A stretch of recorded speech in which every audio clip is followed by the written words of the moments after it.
I mean, Sean, Joe Shane, and Dable is still here. They get 1 year. I don't want to hear this 2 year bullshit. Nah, you they get gotta 1 year. get two. They gotta get two. No, they get one. They gotta get two. They gotta get. How do you get 1 year when you got a rookie They get QB? one Yeah, because they should be gone. To be honest, they should probably be gone right here, but they're not going to do it because they need to stay consistent. I don't and there's deny nobody that. out there for those positions. I don't disagree. Like the only other thing I could think. But that of resets is the clock, bro. It has to. It has to. How do you put that? You're gonna wreck another quarterback. Right. So You're gonna wreck another quarterback. And that's the whole dilemma right now. That's what's Really? happening. Yeah. If you bring either one of them in, you bring Shador in, you bring Cam in, and at that point you launch Dable after the first year. What does that do to the quarterback? Now he's got to learn a whole new offensive system. Yeah. He needs consistency. Yeah. He needs a consistent moment. If they keep Brian Dabol and Joe Shane, if they put it like this, if they draft the QB, Shane and Dable are going to keep their jobs. Now, if they go elsewhere, like I said earlier, if they go elsewhere, then you might see a bridge guy come in, and you see the GM come in and say, I really don't like Cam and Shador like that. Let's go ahead and get Travis Hunter. Well, maybe we'll go get some depth on the defense don't need any. I like the defensive line. Maybe get some depth on the offensive line, or maybe go out and get another cornerback. Whatever.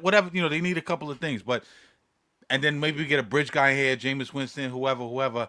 And then when Arch Manning comes up next year, because I keep hearing his name pop up and shit, you know what I'm saying? Maybe we try to get him. But the problem with that is that what if you bring a bridge guy in here, let's say a Jameis Winston or and they ball the fuck out. And they ball out like they did 2 years ago. Not ball out, but now you drop down in the draft, right? Now is your GM astute enough and intelligent enough to go out and get a Bo Nix late in the first round, or go out and get a Lamar Jackson?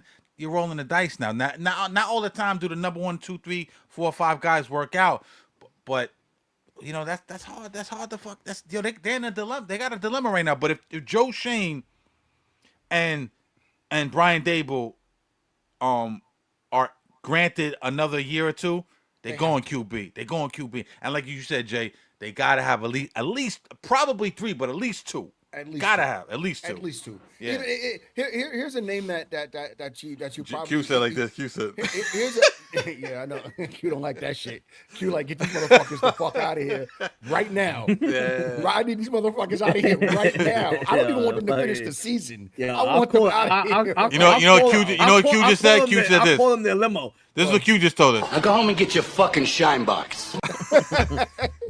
Get them the fuck out of here.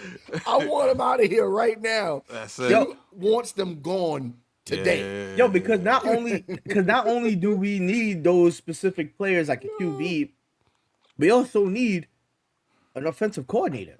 Like I do not want to see Dabol calling the plays next year. Yo, if they allow that, then I hope that dude who buying that plane and I hope he has enough money for another 17 more games, because with Dabol calling the plays, oh my God, it's looking horrendous. It does. It looks very very antiquated. There's no imagination on that offensive play call. There's no imagination. Bro, like he's reminding me of that that Waterboy movie. What's his name? Winkerfield or whatever his name was. Remember he played the coach, and then his game book said fucking coaching playbook for dummies and shit. Like, yo, that's how it's bad. It's hard to evaluate his play calling. And Q, you've been on this play calling. Oh yeah, you've been consistent with that. And at times I agree, and at times I agree with you, and sometimes I disagree. It's hard to evaluate play calling when you don't have like the players on offense to execute what you're trying to do. You know what I'm saying? So, I do think I tend to agree with you. I don't want him to call the plays, but I do want him to be, because he is an offensive guy. Like, he was the offensive coordinator in Buffalo, and their offense was decent. You know what I'm saying? Well, what did they do? But what did they do over there, Cash? What they did over there with Josh Allen was they designed very, very small chunks, right? They almost went to a West Coast offense. Dink dunk, dink dunk, dink dunk. And who was Josh Allen's best friend at the time? his fucking tight end, right? Oh yeah. You go 1-2 tight end, Yeah. one tight end, And that's what If Diggs there's had the nothing- problem with. Yeah. But that's the thought process. Why would you not do the same thing here? Now I get it. In to kind of in your defense, you're going in the moment where you have two quarterbacks, which equals 0, right? Mm-hmm. you have Parmesan and you have Locke. Mm-hmm. Parmesan is in and out of the lineup. Now he's concussed, so he's out the lineup. You got Locke. You don't really know where to go, and both of them probably have different skill sets. So you have to kind of simplify it and dry it out to make it what it looks like, what we're seeing every week. Yeah. But at the same time, And who do you got on offense? Who you got lining up on board? You got Neighbors, yes. Like I don't know. We don't know what we know what Slayton is. He's a number 2, right? he's got good hands. He's got great hands. Pause. You know what I'm saying? He's good.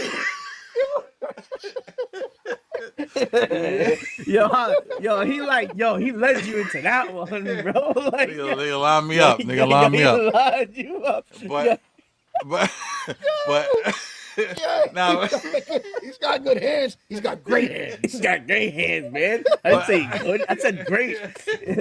Tony, cast the tiger. Cast the tiger. Man. Great. Just shut up. He's got good hands. He's got great hands. And then you got Wandell Robinson like underneath and shit. Like you don't have like in my opinion we know Malik is a number 1, right? Everyone else, we don't know. Like we know Wandell, slot guy. Jalen Hyatt's not getting too much. I mean, like Bryce Ford, we don't have we definitely need another receiver, but we just don't have the weapon. It's hard to evaluate. Like I might go, when Giant season's over, like we did this last year. We went back and we looked at some film. We kind of broke shit down in real time. You know what I mean? Not in real time.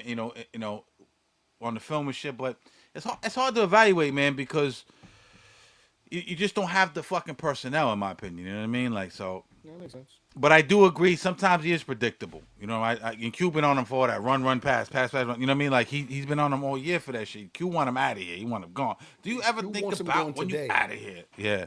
Q wants him going today, and that shit is not a secret. I don't think he is. I don't think he is. I don't think he's going. Again, I agree with that, and I think Cash, you said it, and I kind of followed up with that. I think you have to give the guy 2 joints. Right. You got to give him 2 years. If you give him a new quarterback, you have to do the right thing by the quarterback. That resets the to clock. Create a level of consistency in order for that quarterback to flourish. You break the quarterback. Now we're starting this whole process again in 3 years, 4 years. That's the ebb and flow. That's what's been happening.